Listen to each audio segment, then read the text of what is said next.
बिस्मिल्लाहिर्रहमानिर्रहीम।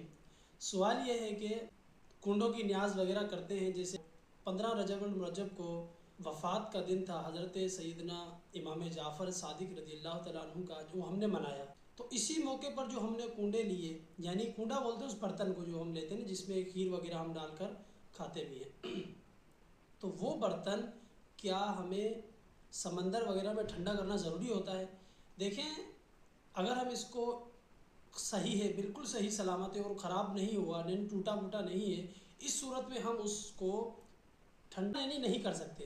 अगर उसको हम ठंडा करेंगे तो ये गुनाह भी हो सकता है, क्योंकि हम ज़ाया कर रहे हैं माल को, और माल को ज़ाया करना ये बिला ज़रूरत नाजायज़ और गुनाह है।